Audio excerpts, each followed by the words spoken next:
खातून जज को धमकी देने पर तौहीन अदालत case. Chairman PTI Imran Khan का बयान हलफी मंजूर होगा या नहीं। इस्लामाबाद हाई कोर्ट में आज समाअत के बाद फैसले का इम्कान है और क्या वक्त दिया गया है और क्या समाअत के हवाले से मजीद अपडेट्स हैं वो हम जानेंगे। आमिर सईद अब्बासी हमारे साथ मौजूद हैं। आमिर, बताइएगा क्या वक्त दिया गया है समाअत का और क्या इम्कान है आज फैसले के हवाले, आज इस पर फैसला आ जाएगा कोई?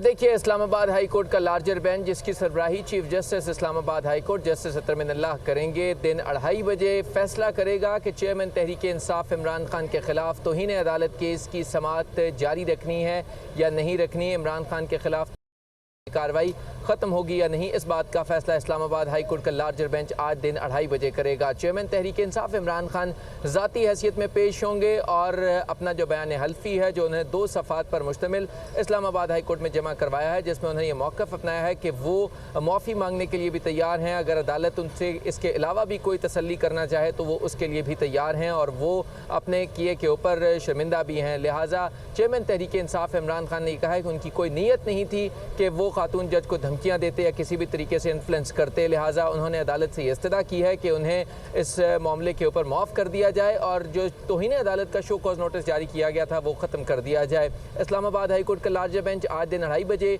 समाअत करेगा। चेयरमैन तहरीक इंसाफ इमरान खान खुद पेश होंगे और उसके बाद फिर अदालत ने फैसला करना है कि उनका जो बयान हल्फी है उसको मंजूर करना है या नहीं करना, क्योंकि अदालत वाज़े तौर पर यह कह चुकी है कि अदालत को कोई दिलचस्पी नहीं है कि वो किसी भी शख्स के खिलाफ तौहीन अदालत की कार्रवाई करे अगर उसको अपनी गलती का एहसास हो जाए और उसकी अपने अमल और अपने बयान से वो जाहिर कर दे कि वो शर्मिंदा है या वो माफ़ी मांगता है या माजरत करता है। तो लिहाजा इस्लामाबाद हाई कोर्ट आज फैसला कर देगी कि चेयरमैन तहरीक इंसाफ इमरान खान के खिलाफ तौहीन अदालत की इस केस में मजीद कार्रवाई करनी है या इस केस को आज ख़त्म कर देना है। इस बात का फैसला आज इस्लामाबाद हाई कोर्ट का लार्ज बेंच करेगा और दिन 2:30 बजे समाअत के लिए वक्त मुकर्रर किया गया है। जो है वो मुकर्रर किया गया, आज ही इस पर फैसला हो जाएगा, ये इम्कान जाहिर किया जा रहा है। आमिर सईद अब्बासी, आपने हमें अपडेट किया, आपका बहुत शुक्रिया।